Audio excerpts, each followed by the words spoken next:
বিরতি হবে, কারণ আসলে দীর্ঘ পথ একটানা তো যাওয়া সম্ভব না। তো এখান থেকে আমরা যেখানে বিরতি দিয়েছি এখান থেকে আপনার মদিনা শহর 275 কিলোমিটার, এখানে আমরা একটা বিরতি দিয়েছি।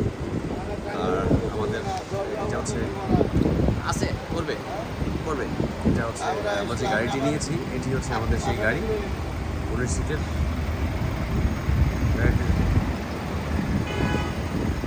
দেখুন গাড়িটির সামনে থেকে ভালোভাবে দেখুন।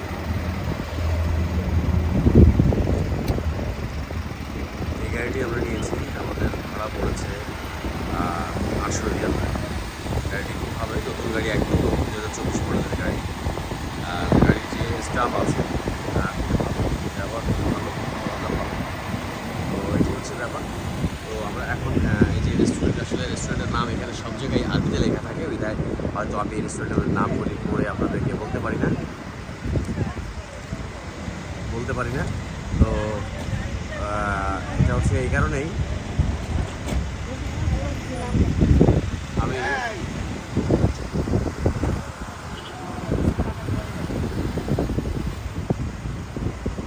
আমরা যাবো রেস্টুরেন্টের ভিতরে যেয়ে দেখি এখান থেকে কিছু চা নাস্তা কিছু পাওয়া যায় কিনা, সেটা আমি আপনাদেরকে দেখাচ্ছি। পাওয়া যায় কি না পাওয়া যায় সেটা আমি আপনাদেরকে দেখাবো। চলুন তাহলে এবার আমরা রেস্টুরেন্টের ভেতরে যাই। খুব চমৎকার একটি জায়গা।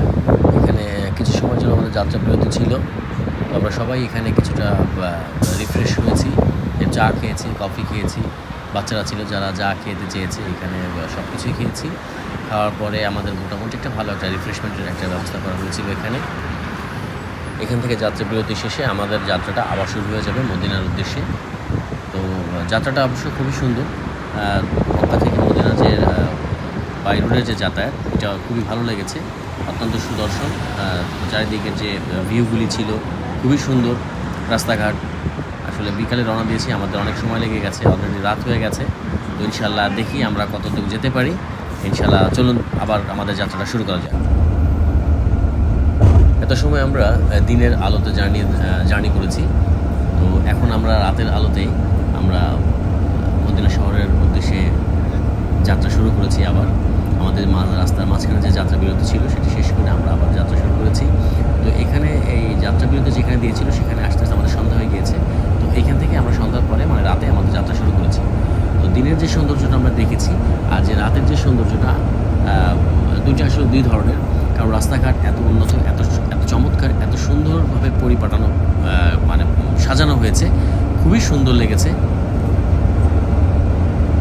আপনারা যারা মক্কা থেকে মদিনা বাই রোডে যাবেন, তারা এই অসম্ভব সুন্দর যে দৃশ্যগুলি আছে দিনের বেলা এবং রাতের যে ভিউগুলি আছে, এই সৌন্দর্যগুলি আপনারা উপভোগ করতে পারবেন এবং আপনাদের কাছে খুবই ভালো লাগবে। আসলে সৌদি আরবের যে মক্কা এবং মদিনা, এই জায়গাটি আসলে এতটাই চমৎকার যে এখানে গেলে প্রত্যেকটা মানুষের মনের ভেতরে একটা সম্পূর্ণ আনন্দ কাজ করে এবং শান্তির জায়গা মদিনা। আসলে মদিনাকে বলা হয় ঠান্ডা জায়গা, খুবই শান্তিপ্রিয় একটি জায়গা।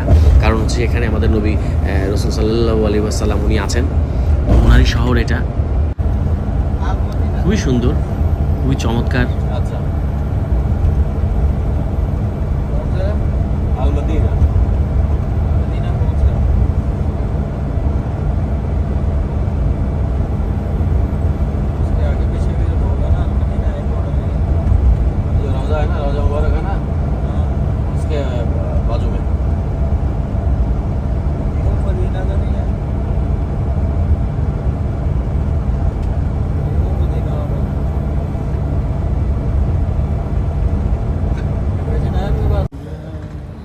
অলরেডি আমরা মদিনার শহরের ভেতরে প্রবেশ করে ফেলেছি।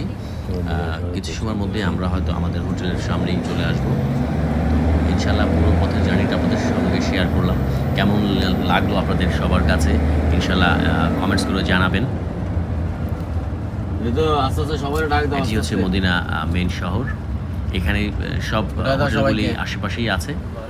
তো আমাদেরও হোটেলগুলি সব কিছুর সবার মতোই আমাদেরও হোটেলটি এখানে নির্দিষ্টভাবে বুকিং করা আছে।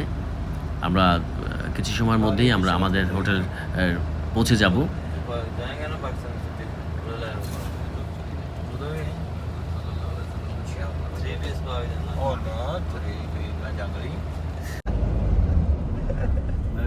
काला घोड़ा भी नहीं पाया तो के पाया सो के पाया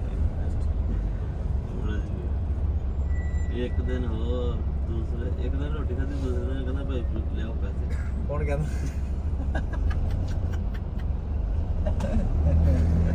पैसा पैसे तो आए भी नहीं है ही नहीं सी नहीं है वैसे पाकिस्तानी सी हाँ लोगों ने मैंने मना इधर तो नहीं पैसे लाए अच्छा फिर भी मैं चोरी चोरी रुपये किया ਮੈਂ ਉਹਦਾ ਸਾਨੂੰ ਫਾਇਦਾ ਇੱਥੇ ਵਾਲਿਆਂ ਨੂੰ ਫਾਇਦਾ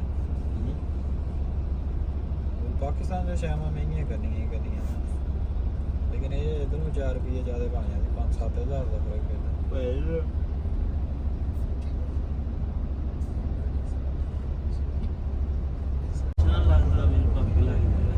আপনারা দূরে যে একটি মিনার দেখতে পাচ্ছেন, সবুজ আলোকিত যে মিনারটি, এটি যে মসজিদ, এইটি হচ্ছে সেই ঐতিহ্যবাহী নামকরা বেলাল মসজিদ।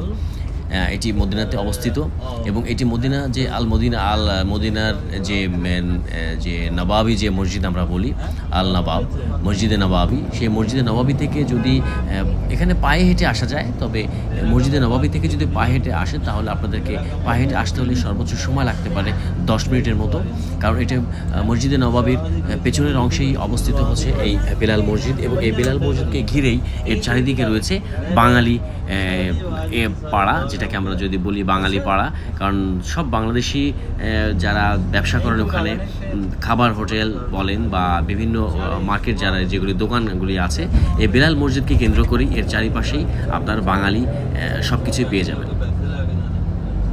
তো আমরা এখন চলে যাচ্ছি আমাদের হোটেলের দিকে। আমাদের হোটেলটি ছিল বেসিক্যালি মসজিদে নবাবির 329 নম্বর গেটে, মানে আমরা হোটেল থেকে নেমেই আমরা মসজিদে নবাবিতে আমরা প্রবেশ করতাম। তো আমরা সেই হোটেলের সামনেই চলে আসতেছি ইনশাআল্লাহ অল্প কিছু সময়ের মধ্যেই। আমি মাত্র মদিনাতে এসে পৌঁছেছি। আমাদের সময় লেগেছে 5.5 ঘন্টা, বিকজ আমরা রাস্তাতে ব্রেক দিয়েছিলাম 2 জায়গায়। আর মদিনাতে এসে আমরা একদম রওজার পাশে যে হোটেল, রওজার সামনে আমাদের হোটেলটা হচ্ছে এইটা।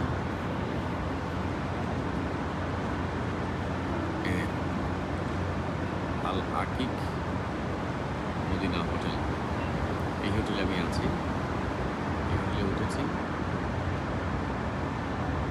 ইনশাল্লাহ। এখন অনেক টায়ার্ড, ফ্রেশ হবো, গোসল করবো, খাওয়া দাওয়া করবো, আর তারপরে ইনশাল্লাহ একটা রেস্ট দিব, ঘুম দিব। ঘুম থেকে কালকে সকালে উঠবো, উঠে তারপরে ইনশাল্লাহ আপনাদের জন্য নতুন মদিনা শহরের একটা ব্লগ আমি তৈরি করব। তো সেই পর্যন্ত ভালো থাকবেন, সুস্থ থাকবেন ইনশাল্লাহ। দেখা হচ্ছে নেক্সট ব্লগ। আল্লাহ হাফিজ।